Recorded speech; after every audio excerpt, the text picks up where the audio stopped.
Hello everyone, kitchen for অলে আপনাদের সবাইকে স্বাগত।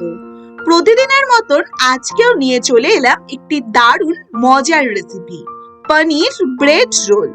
পনির খেতে তো ছোট বড় সকলেই ভালোবাসে, আর পনির দিয়ে যদি এইরকম একটি রেসিপি তৈরি করা যায় তাহলে কার ভালো লাগবে না বলুন তো।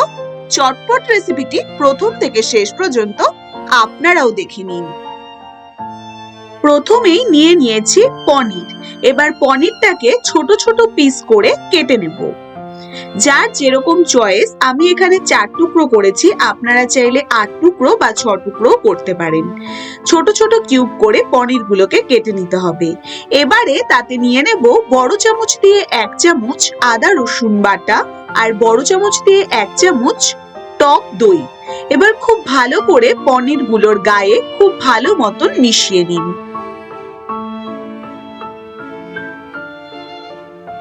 খুব ভালো মতন ম্যারিনেট করে রাখুন 5 মিনিট এইভাবে। এবার 5 মিনিট বাদে আমি ফ্রাই প্যানে দিয়ে দিলাম 1 চামচ বাটার। এবার বাটারটা সম্পূর্ণ গলে এলে তাতে দিয়ে দিচ্ছি হাফ চামচ হলুদ গুঁড়ো, হাফ চামচ জিরের গুঁড়ো, হাফ চামচ লাল লঙ্কার গুঁড়ো আর সামান্য স্বাদ মতন নুন। এবার মশলাগুলো বাটারের সাথে খুব ভালো করে মিশিয়ে নিন।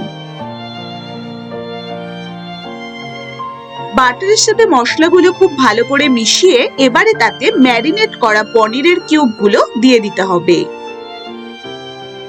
দইটা সহই খুব ভালো করে দিয়ে দিন।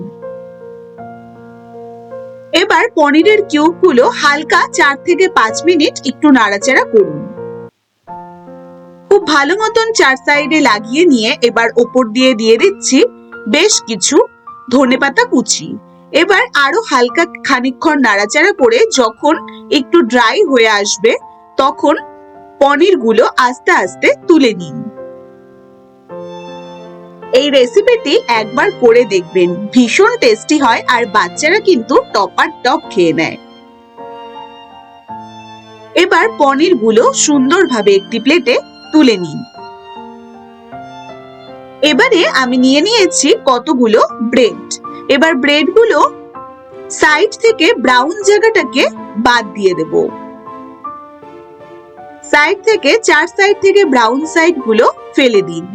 এবার ব্রেডের টুকরোটাকে হালকা একটু সামান্য 2 পিঠ বেলে নিতে হবে। এইভাবে প্রত্যেকটি ব্রেড আমি তৈরি করে নিয়েছি। এবার একটি একটি করে ব্রেডের স্লাইস গুলো নিয়ে তার মাঝখানে সাইড দিকে, যেই সাইড থেকে ফোল্ড করব সেই দিকে রেখে আস্তে করে ফোল্ড করে দিন। আর ফোল্ড করে একটি টুথপিক এইভাবে ঢুকিয়ে দিন যাতে ফোল্ডটা খুলে না যায়। সেম প্রসেসে আমি আপনাদের আরো একটি তৈরি করে দেখাচ্ছি। ব্রেড নিয়ে সাইডে একটি পনিরের কিউব দিয়ে ভালো করে ফোল্ড করে একটি টুথপিক ঢুকিয়ে দিতে হবে যাতে ফোল্ডটা খুলে না যায়, আর দেখতেও কিন্তু ভীষণ সুন্দর হয়। এবার প্রত্যেকটি আমি সেম প্রসেসে তৈরি করে নিয়েছি। এবার একটি বাটিতে নিয়ে নিয়েছি কর্নফ্লাওয়ার, বড় চামচ দিয়ে 2 চামচ কর্নফ্লাওয়ার জল দিয়ে গুলিয়ে। এবার তাতে কর্নফ্লাওয়ার গোলায় খুব ভালো করে ব্রেডের টুকরোগুলো এইভাবে লাগিয়ে নিয়ে এবার ওপর দিয়ে খুব ভালো মতন ব্রেড ক্রাম্ব 4 সাইডে লাগিয়ে নিন।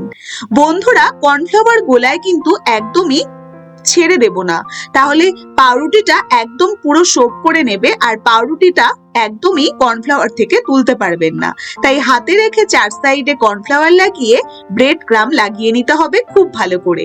এবার তেল গরম করতে বসিয়ে আস্তে আস্তে পনির ব্রেড রোলগুলো ছেড়ে দিন।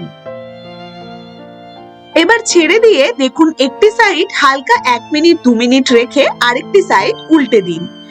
দেখুন বেশ সুন্দর একটা গোল্ডেন গোল্ডেন কালার এসেছে, ভীষণই কিন্তু মুচমুচে হয়। একটি সাইড এইভাবে করে নিয়ে এবার একে একে প্রত্যেকটি আপনারা দিয়ে দিন। অনেকগুলো একসাথে তৈরি করা যায়। এবার আস্তে আস্তে প্রত্যেকটি উল্টে পাল্টে দিতে হবে। দুটো পিঠই একটু গোল্ডেন ব্রাউন কালার চলে এলে আস্তে আস্তে এবার তুলে নেব। একদমই কিন্তু বেশি সময় লাগে না, চটপটা তৈরি করা যায় এই স্ন্যাক্সটি।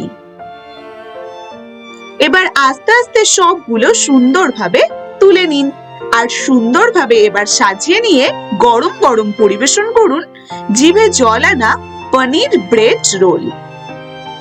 ছোটরা কিন্তু ভীষণ ভালোবাসে পনির খেতে, আর এই পনির দিয়ে এই ব্রেড রোল তৈরি করলে সত্যি এর স্বাদ কিন্তু ভীষণ ভালো লাগে। এই রেসিপিটি যদি আপনাদের ভালো লেগে থাকে অবশ্যই চ্যানেলটিকে সাবস্ক্রাইব করে আমার পাশে থাকবেন।